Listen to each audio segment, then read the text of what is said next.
Seigneur Dieu, nous te disons merci. Seigneur, nous te disons merci pour ta bonté dans nos vies. Nous te disons merci, Seigneur, oh Dieu, pour tout ce que tu fais, pour tout ce que tu as accompli, Seigneur. Reçois la gloire, reçois l'honneur. Toi qui mérites d'être adoré, toi qui mérites d'être élevé.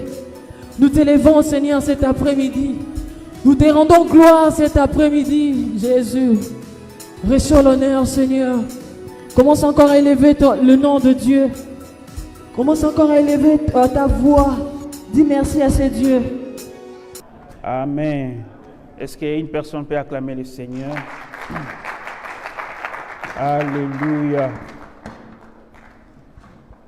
Nous disons merci au Seigneur pour la journée d'aujourd'hui. Merci au Bishop Amos pour cette opportunité.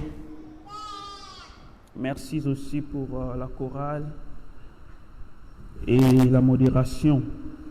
Nous allons lire Josué chapitre 14, versets 6 à 15.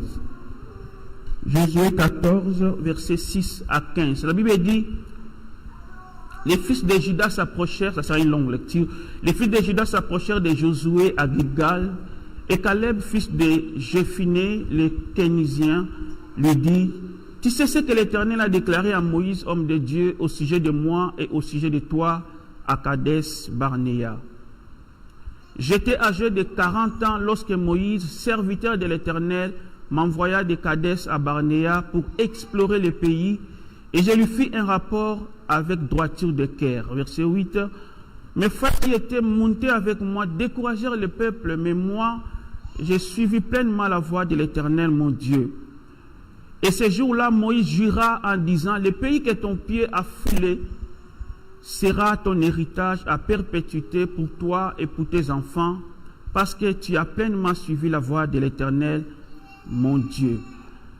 Maintenant, voici l'Éternel m'a fait vivre, comme il a dit, il y a 45 ans, que l'Éternel parlait ainsi à Moïse, lorsqu'Israël marchait dans les déserts.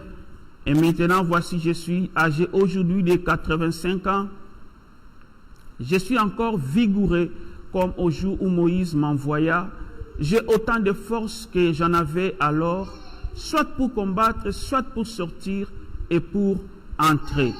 Donne-moi donc cette montagne dont l'Éternel a parlé dans ces temps-là, car tu as appris alors qu'il s'y trouve des Anakim et qu'il y a des villes grandes et fortifiées.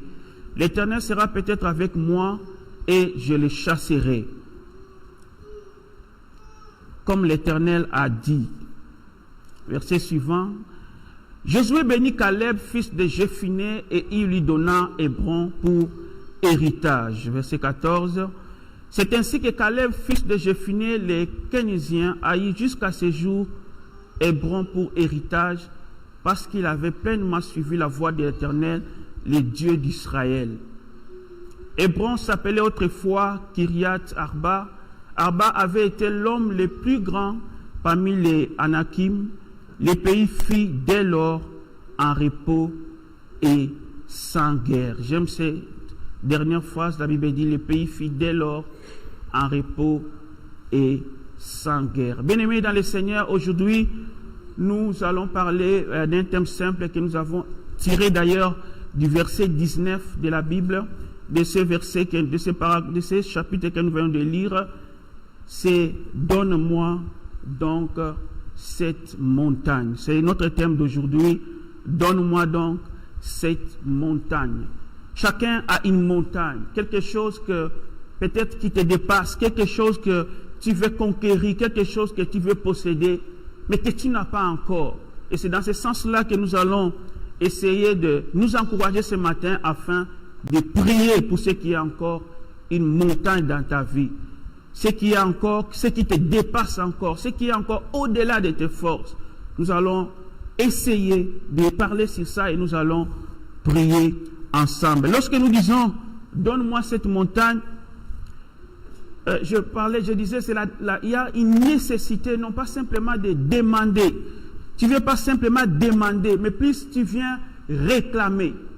Tu viens réclamer à Dieu quelque chose que tu as besoin, quelque chose que tu veux avoir. Vous savez, la réclamation, ça consiste à à parler à une autorité, à quelqu'un qui est en fait plus autorité que toi, quelqu'un qui a plus de pouvoir que toi, mais tu viens pour lui exprimer, n'est-ce pas, un besoin, lui faire valoir un droit, quelque chose que tu dois avoir comme un droit, mais que tu ne possèdes pas encore.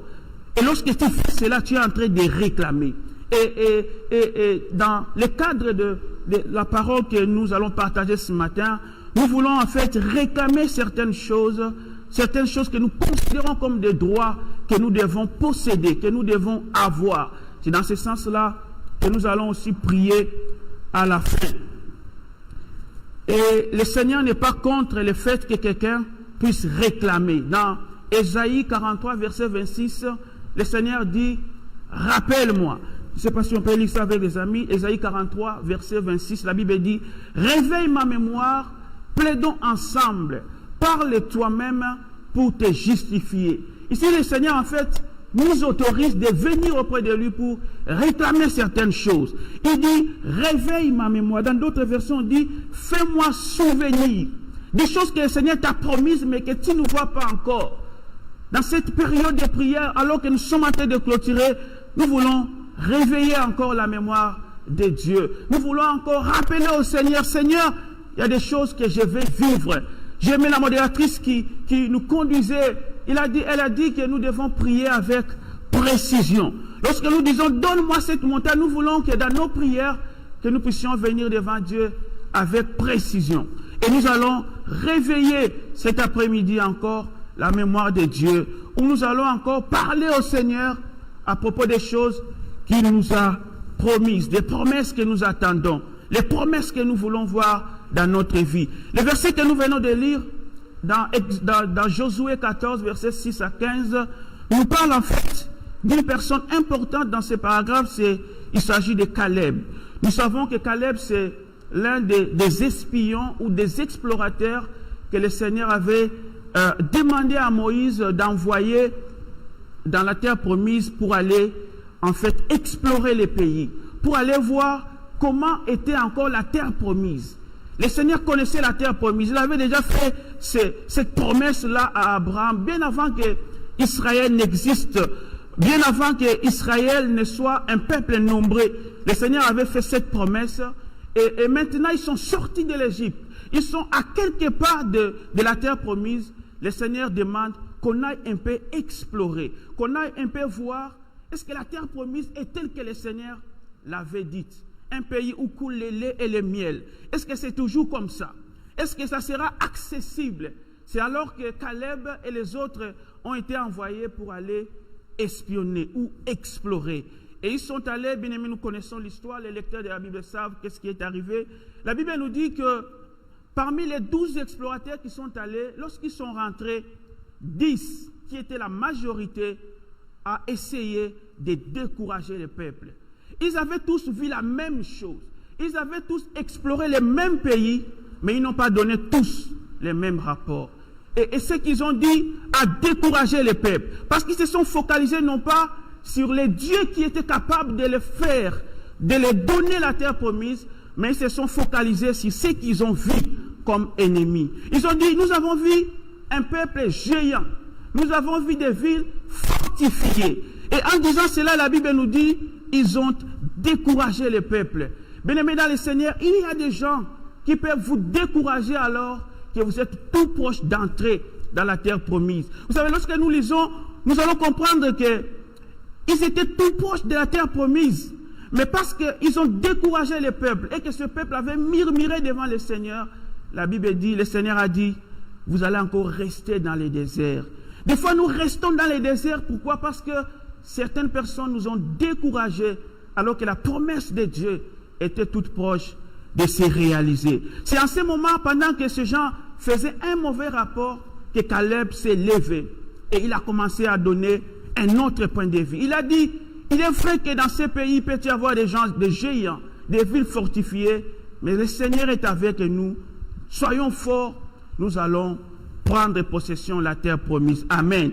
Et par cette parole, il a essayé de motiver les gens. Mais les gens étaient déjà découragés par ce que la majorité avait dit. Vous savez, généralement, nous croyons plus à la majorité qu'il y a une seule personne qui peut nous dire la vérité. Mais à cause des témoignages que Caleb avait dit, la Bible nous dit, le Seigneur lui avait fait une promesse. Il lui a dit que la terre sur laquelle tu as foulé, je te donnerai un héritage. Alléluia. Bien-aimés dans le Seigneur, des fois dans la vie, nous allons rencontrer des explorateurs. Des gens peut-être qui sont arrivés avant nous. Des gens qui ont vécu des choses avant nous. Et nous devons faire très attention par rapport à ce qu'ils nous disent. Parce que ce qu'ils nous disent peut nous décourager. Ce qu'ils nous disent peut nous éloigner, n'est-ce pas, de la promesse de Dieu. Et ces explorateurs, nous pouvons les trouver même dans l'église. Il y a toujours des gens qui ont de mauvais rapports sur les églises. Il y a des gens qui ont de mauvais rapports sur les hommes de Dieu. Vous savez, cette église-là, il y a ceci. Ce pasteur-là, il y a ceci. Nous les appelons les mauvais explorateurs. Ils ont toujours un rapport pour décourager les gens. Il y a des gens, on peut les trouver, n'est-ce pas, même des gens qui ont commencé à croire, qui ont une expérience avant nous, mais ils nous donnent un rapport pour nous décourager. Pourquoi tu vas gêner?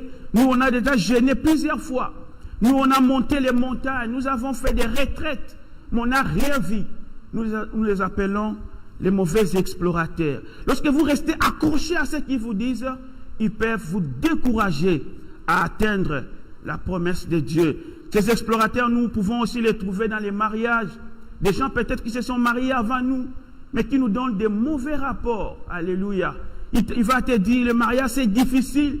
Le mariage c'est compliqué. Ce n'est pas facile de vivre avec une femme. Ce n'est pas facile de vivre avec un homme. Ce n'est pas facile de se marier. Quand tu veux te marier, il va dire total, total. Alléluia. On te donne un mauvais rapport. Et si tu t'accroches à cela, comme je disais, ça peut te décourager pour peut-être t'engager à un mariage, t'engager à commencer une vie avec une personne. Pourquoi? Parce qu'il a été un mauvais explorateur. Et ces explorateurs, nous les trouvons même ici, surtout ici aux États-Unis. Quelqu'un peut-être qui a eu une mauvaise expérience. Lorsqu'il est arrivé ici, il a souffert, il a travaillé difficilement. Et il va te donner un mauvais rapport. Il va te dire, États-Unis, ça passe, alléluia. Alors que tu veux étudier, il va te décourager. Est-ce que si tu veux étudier, est-ce que tu auras un travail? Avec quelle année? Alléluia. Est-ce que tu crois qu'on va laisser un blanc pour t'engager, toi? Un mauvais explorateur. Alléluia. Et lorsque tu t'accroches à ce qu'il te dit, ça va te décourager d'aller plus loin que ça. Ça va te décourager pour t'investir, n'est-ce pas, pour construire une vie meilleure. Et le Seigneur nous demande de nous détourner de ce genre d'explorateurs. Alléluia. Associe-toi à des gens qui peuvent te dire la vérité, mais qui ont l'intention de t'encourager. Au lieu de t'associer avec des gens qui peuvent te dire aussi la vérité, mais avec l'intention de te décourager. C'est ce qui s'est passé dans cette atmosphère de Josué 14, 6 à 15, où Caleb se souvient de ce qu'il avait fait. Il avait fait, la Bible dit, il avait marché selon la voie de l'Éternel, parce que lui connaissait quelle était la promesse de Dieu. Il savait que ce Dieu qui nous a fait sortir d'Égypte, c'est ce Dieu-là qui sera capable de nous faire entrer dans la terre promise. C'est pourquoi il s'était levé pour encourager les peuples. Et ce jour-là, la Bible nous dit, il a eu une promesse. Une promesse qu'il n'oubliera jamais. J'aime ce que la Bible dit, ou bien ce que Caleb lui-même dit, lorsque, je crois que c'est dans Josué 14, verset 10, lorsqu'il est en train de rappeler cela, il dit, cette promesse-là, je l'ai reçue lorsque nous étions encore dans les déserts. Bien aimé, il y a des promesses que nous avons reçues, mais nous étions encore dans les déserts. On ne pouvait pas peut-être s'accrocher à cela. On ne pouvait pas croire à ce Dieu qui te promettait peut-être que tu seras un jour dans un pays étranger. Tu ne pouvais pas comprendre alors que tu marchais à pied, alors que tu étais encore, comme les Quinois disent, moto oyo. Tu ne pouvais pas croire comment cela pouvait se réaliser. Ces promesses t'ont été données dans les déserts, mais ne les oublie jamais. Alléluia. Parce que le Dieu qui t'a fait cette promesse, il est fidèle. Alléluia. Il est fidèle. La Bible dit, il veille sur sa parole pour l'accomplir. Alléluia. Alléluia. Bien-aimés, ne laissons pas les mauvaises personnes nous éloigner de la promesse que le Seigneur nous a faite. Et c'est pour ce genre de promesses que nous allons prier cet après-midi. Des promesses que tu avais eues dans les déserts. Des promesses que tu as eues peut-être au cours de ton mariage. Le Seigneur, on t'a béni, on a dit tu seras fécond. Mais jusque-là, tu ne vois pas encore cette fécondité se manifester. Ce sont des promesses que tu as reçues. Cet après-midi, nous allons réclamer cela. Des choses que le Seigneur t'a promises, mais que tu ne vois pas encore. Des choses que tu as lues dans la Bible. Les gens de Dieu ont prié pour toi, mais tu ne vois pas encore. Ces promesses ont été données dans le désert. Maintenant, tu veux voir cela s'accomplir. Nous sommes là pour dire, Seigneur, donne-moi donc cette montagne. Alléluia. Bien, au chapitre 13 et 14, la Bible est en train de nous parler du partage qui s'est fait pour la terre promise. Chaque tribu devait recevoir, n'est-ce pas, une partie du pays. Chaque tribu devait recevoir ce qui lui était réservé.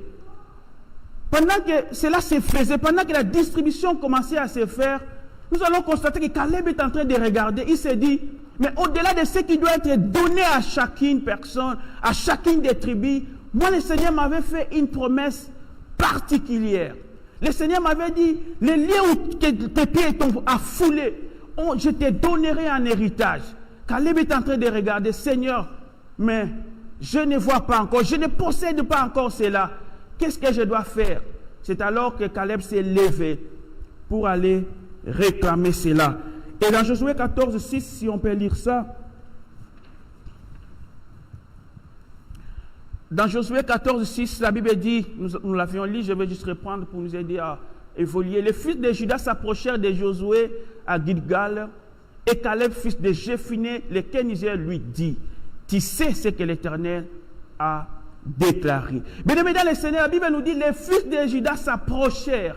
Lorsque nous sommes en train de voir cette première phrase, nous avons l'impression que le problème qui sera posé concerne les fils de Judas, tous les fils de Judas. Mais la Bible nous dit, c'est Caleb qui va parler. C'est Caleb qui va dire, il dit, tu sais ce que l'Éternel a déclaré à Moïse au sujet de moi et au sujet de toi à Kadesh Barnea. Donc les fils de Judas en fait sont venus pourquoi? Ils sont venus juste pour encourager Caleb. Ils sont venus pourquoi? Pour les supporter dans les problèmes qu'il avait, dans sa promesse qu'il voulait voir s'accomplir. Bien aimé, combien nous sommes encore prêts à soutenir les autres dans la prière, dans leurs besoins. Quelqu'un a besoin, quelqu'un souffre, quelqu'un veut voir la main de Dieu s'accomplir dans sa vie. Combien nous sommes encore là prêts à aider ce genre de personnes? Combien nous sommes encore prêts pour soutenir les autres dans la prière alors qu'ils ont besoin de posséder leurs montagnes? Les fils de Judas, la Bible nous dit, ils s'approchèrent. Les problèmes pour lesquels ils étaient là n'étaient pas les problèmes de tout le monde, mais c'était les problèmes de Caleb. Mais ils se sont avancés pour soutenir leurs frères. Et l'Église, la Bible nous dit, lorsque l'Église primitive passait des moments difficiles de persécution, la Bible nous parle de Pierre. Pierre était arrêté. La Bible dit il était en prison. Mais ce que j'aime, la Bible dit, l'Église tout entière était en prière. Alléluia. L'Église tout entière priait. L'Église ne priait pas pour elle-même. Elle ne priait pas pour ce qu'elle vivait. La Bible nous dit, ils étaient en prière pour Pierre. Soutenir les bien-aimés, soutenir les autres dans leurs soucis, dans leurs besoins, dans ce qu'ils attendent de la part de Dieu. La Bible nous présente Pierre en train de dormir. Alléluia. La Bible dit, Pierre dormait lorsqu'il était en prison. Vous savez, il y a des problèmes qui peuvent nous fatiguer nous-mêmes. Alors que nous commençons peut-être à perdre espoir. Nous commençons à perdre espérance. Alors que tout ce que les docteurs disent, tout ce que l'environnement dit, commence à nous faire fatiguer. Comme Pierre à un moment donné, nous pouvons dormir. Mais si l'Église est en prière pour nous, si nous pouvons trouver des frères qui sont capables de nous soutenir dans la prière, Dieu peut exaucer une personne. Amen. Nous connaissons la suite, ce qui s'est passé. Pendant que Pierre était en prison, la Bible dit, le Seigneur avait envoyé son ange pour aller délivrer Pierre. Il a trouvé Pierre en train de dormir. Bien-aimé dans le Seigneur, la prière des autres peut t'aider Et c'est ce qui se passe ici avec Caleb. Il a eu le soutien de ses frères de Juda, pour venir réclamer ce qui était à lui. Et ce que j'aime, Caleb dit à Josué, tu sais ce que l'Éternel a déclaré.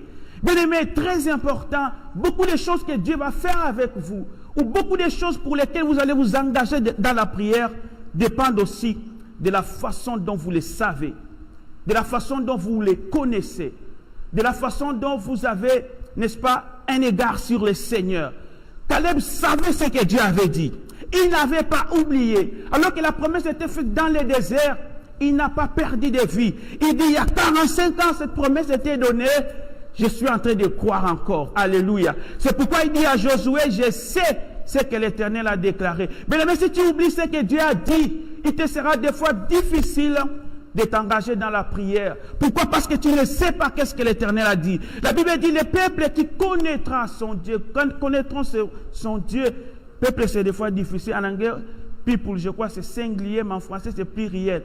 Alléluia. La Bible dit, le peuple qui connaîtra son Dieu, n'est-ce pas, agira avec fermeté. Alléluia. Si tu sais ce que Dieu a dit sur toi, si tu sais ce qui est écrit par rapport à toi, ça va t'aider à t'engager dans la prière. Bien aimé dans le Seigneur, les promesses dont nous parlons ne sont pas simplement des choses peut-être que Dieu a parlé à toi d'une manière particulière, mais ça peut être aussi des promesses qui sont écrites dans la Bible. Vous savez, Daniel, la Bible nous dit, il était en train de lire les Écritures, c'est alors qu'il trouva que la Bible disait 70 ans après, les enfants d'Israël devaient quitter Babylone.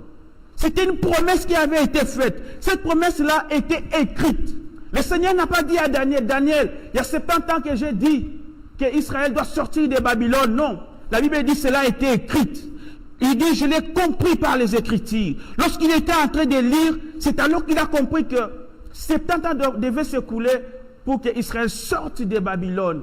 Et lorsqu'il a compris cela, la Bible nous dit, il a commencé à chercher Dieu dans la prière. Et nous savons que le Seigneur lui a répondu. Mais des fois, notre problème, c'est que nous avons des promesses, mais nous sommes en train d'attendre.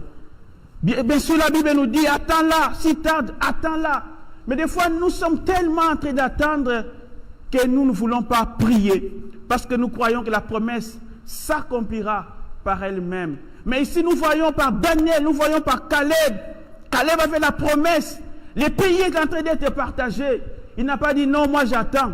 Non, il s'est levé pour réclamer ce qui était à lui. Et cet après-midi, j'ai besoin d'une personne qui va s'élever pour réclamer ce que le Seigneur lui a promis. Des choses que le Seigneur t'a dit de manière particulière ou des choses que tu as retenues par ta lecture de la Bible. La Bible dit nous sommes la tête et non la queue. Ce sont des promesses qui sont données à tout le monde et que tu peux réclamer en tant qu'enfant de Dieu. La Bible dit que 10 000 tombent à gauche et 1000 à droite, tu ne seras pas atteint. 1000 à droite, 10 000 à gauche, tu ne seras pas atteint. Ce sont des promesses que je peux réclamer de manière particulière. Alléluia. Parce que cela est écrit pour nous. Et cet après-midi, il y a des choses que nous allons prier. Il y a des choses que nous allons réclamer par rapport à ça. Ça a été écrit pour toi. La Bible dit, cette parole a été écrite pour nous. Alléluia. Si cela n'était pas écrit, peut-être nous ne saurons pas. Mais parce que ça a été écrit, nous devons nous approprier. Nous devons réclamer cela pour que cela se manifeste dans nos vies. Caleb est allé à Josué, il a dit, donne-moi cette montagne. J'aime l'humilité de Caleb. Caleb, il disait à Josué, il dit, tu sais, ce que l'Éternel avait déclaré pour moi et toi. À cette époque, ils étaient parmi les 12 explorateurs. Ils avaient le même niveau. Mais Caleb reconnaissait que le Seigneur avait quand même élevé Josué. Il était maintenant le chef du peuple d'Israël. Il n'a pas dit, Josué, tu sais que toujours fort. Non, il s'est humilié. Il a reconnu la grâce qui était à Josué. Alléluia. C'est comme ça qu'il est allé demander à Josué. Et j'aime ce que la Bible dit, Josué a dit. La Bible dit, Josué bénit Caleb. Il est béni. Et lorsque Josué a béni Caleb, c'est en ce moment que Caleb, n'est-ce pas, va aller pour conquérir cette montagne. Pour conquérir cette montagne. Je suis déjà presque à la fin de mon intervention. Bien-aimé, cette montagne-là, lorsque Caleb est en train de parler à Josué, il dit, dans cette montagne, je sais qu'il y a des ennemis. Cette montagne n'est pas encore libre. Elle est la promesse que Dieu m'a faite, mais elle n'est pas encore libre. Il y a encore des ennemis sur cette montagne. Il y a encore des fils d'Anakim qui sont encore là, des géants qui sont encore là. La montagne est encore fortifiée. Mais donne-moi cette montagne. Si l'Éternel est avec moi, je la posséderai. Mais ce matin, nous venons prier pour ces choses qui semblent encore peut-être dans l'autre camp de l'ennemi. Des choses que tu ne possèdes pas encore. Des choses qui sont encore bloquées par la maladie. Des choses qui sont encore bloquées par des problèmes, l'environnement. Et cet après-midi, nous venons dire, Seigneur, donne-nous. Même s'il y a des ennemis qui occupent encore ce qui est à moi, Seigneur, donne-les-moi. Alléluia. Alléluia. Est-ce que je suis en train de parler à quelqu'un? Alléluia. Bien-aimés, nous avons encore des choses à conquérir en tant qu'enfants de Dieu.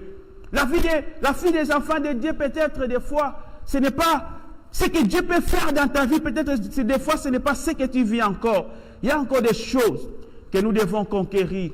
Caleb dit, je les chasserai. Je les chasserai et je posséderai cette montagne. Je les chasserai. Pourquoi? Parce qu'il y a une promesse de Dieu. La promesse de Dieu attendait que Caleb se mette en mouvement afin que cela s'accomplisse. Bien-aimé, cet après-midi, je veux que nous soyons en mouvement. Je veux qu'une personne s'élève, qui s'élève pour réclamer une montagne, qui s'élève pour réclamer quelque chose qu'il veut voir le Seigneur lui accorder. La promesse est là, mais n'est pas encore manifeste. La promesse est là, des choses sont là, des choses que Dieu doit te donner. Mais peut-être c'est encore entre les mains de ton ennemi. Peut-être c'est encore entre les mains. Il y a encore des barrières, il y a encore des limites qui t'empêchent. Ce matin, nous voulons nous inspirer de la prière de Caleb pour dire, nous les chasserons et nous posséderons, alléluia, cette montagne que le Seigneur nous a promise. Les derniers versets que nous avions lus, la Bible dit, les pays furent en paix. Pourquoi? Lorsque une personne avait réussi la promesse, les pays étaient en paix. Nous allons prier ce soir que le Seigneur te donne la paix, après que ces choses que tu attendais dans ta vie vont s'accomplir cet après-midi. Alléluia. Est-ce que quelqu'un peut acclamer le Seigneur? Alléluia. Cette montagne qui est encore loin, cette montagne qui est encore difficile, le Seigneur peut encore te la donner. J'ai besoin de nos frères de la chorale. Cette montagne-là, Dieu peut encore te donner. Mais si simplement tu t'élèves pour la réclamer, donne-moi donc cette montagne. La promesse a été faite dans des moments difficiles, dans les moments où nous ne pouvions pas croire. Mais nous croyons que le Seigneur est fidèle, comme il est écrit dans la parole. Il ne ment point, il ne faillit pas. Il est fidèle, il reste fidèle à sa parole. Et cet après-midi, nous voulons croire que ces promesses que le Seigneur nous a faites, nous pouvons encore les posséder.